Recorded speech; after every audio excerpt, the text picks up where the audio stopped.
Star kitchen LK. සුබ දවසක් ඔයාලට. අද මං අරන් ආවේ රසම රස අලකරි එකක්. බත් කන්න වගේම ඉඳිආප්ප කන්න පාන් කන්නත් මේ අලකරි එක හරිම රසයි. පොඩි අයට උනත් ලේසියෙන්ම බත් කවා ගන්න පුළුවන් මේ වගේ අලකරි එකක් හදාගත්තාම. එහෙනම් අපි ඉක්මනින්ම වීඩියෝ එක පැත්තට යමු. මේ වීඩියෝ එක බලන අතරෙම මගේ YouTube channel එක subscribe කරලා ළඟම තියෙන bell icon එකත් click කරන්න අමතක කරන්න එපා. අවශ්‍ය ද්‍රව්‍ය බලමු. මෙතන සාමාන්‍ය ප්‍රමාණයේ අලගෙඩි 6ක් කපලා අරන් තියෙනවා. රාම්ප, කරපිංච, රතු ලූණු, අමු මිරිස්, කුරුදු පොත්ත, උල්හාල් ස්වල්පයක්, මිරිස් කුඩු, කහ කුඩු, ලුණු කුඩු, අබ පේස්ට්. මේ අබ පේස්ට් එක හදාගන්න අබ ඇට තේ හැඳි භාගයක් වගේ ප්‍රමාණයක් වතුර ස්වල්පයක් දාලා ගලේ අඹරලා හදාගන්න පුළුවන්. එහෙම නැත්නම් අබ පේස්ට් එක කඩේ ගන්නත් තියෙනවා. දිය කිරි සහ මිටි කිරි. මුලින්ම අලයකට දිය කිරි ටික එකතු කරගන්න. ඒකටම කහ කුඩු තේ හැඳි කාලයි, රසානුව ලුණු කුඩු, මිරිස් කුඩු තේ හැඳි කාලක්, උළුහාල් ස්වල්පයක්, කුරුදු පොත්ත, රාම්ප, කරපිංච, රතු ලූණු, අමු මිරිස් මේ ටික ඔක්කොමත් මේකටම එකතු කරගන්න. ඒකලා හොඳට කලවම් කරගන්න මේ විදිහට. අලකරි එකට රාම්ප, කරපිංච, රතු ලූණු, අමු මිරිස් වැඩිපුර එකතු කරගන්න තරමට තමයි රස වැඩි වෙන්නේ. ඒ වගේම හොඳ සුවඳකුත් අලකරි එකෙන් එනවා එතකොට.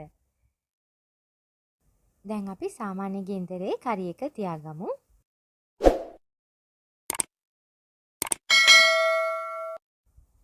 මේ තියෙන්නේ විනාඩි 5කට පස්සේ වරින් වර මේ විදිහට හැඳි ගන්න. පොල් කිරි ටික කැටි ගහන්න බලන නිසා මේ විදිහට විනාඩි 5න් පාට වගේ හැඳි ගා ගන්න.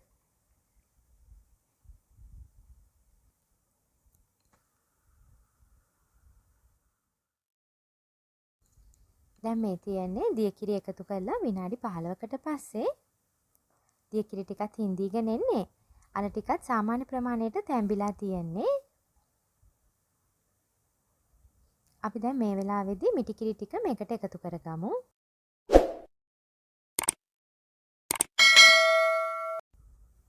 මේකටම අබ පේස්ට් එකෙන් තේ හැඳි කාලක් වගේ එකතු කරගන්න. අබ පේස්ට් ගොඩක් වැඩි කරගන්න එපා. එතකොට අලකරි එකෙන් තිත්ත රසයක් එනවා. අබ පේස්ට් එක එකතු කරලත් හොඳට කලවම් කරගන්න.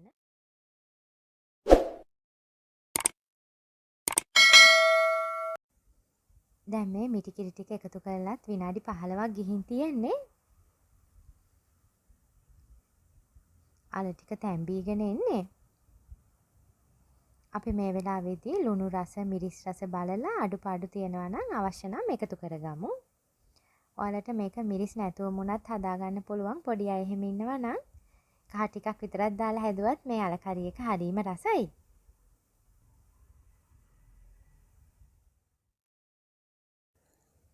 හරිම සුවඳයි මේ වෙලාවේදී අලකරි එක. හොඳ සුවඳ රාම්ප, කරපිංච එකතු කරාම තමයි මේ විදිහට සුවඳට එන්නේ.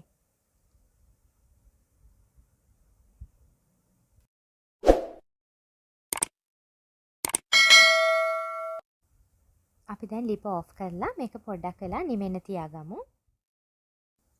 දැන් අලකරි එක ටිකක් නිමුණට පස්සේ අපි දෙහි බිඳු කිහිපයක් එකතු කරගමු. දෙහි ටික එකතු කරලා නැවත ටිකක් කලවම් කරගන්න.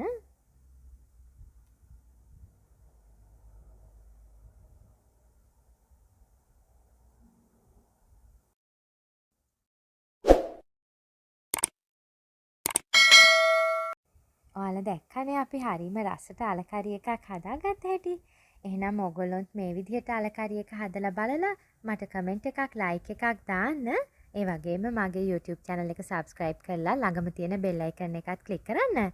මේ වීඩියෝ එක වැදගත් කියලා හිතෙනවා නම් යාළුවොත් එක්කත් share කරන්න. මම නැවතත් මේ වගේ රසවත් වීඩියෝ එකක් අරන් එනකම් ඔයාලා සතුටින් පරිස්සමෙන් ඉන්න. සුබ දවසක්.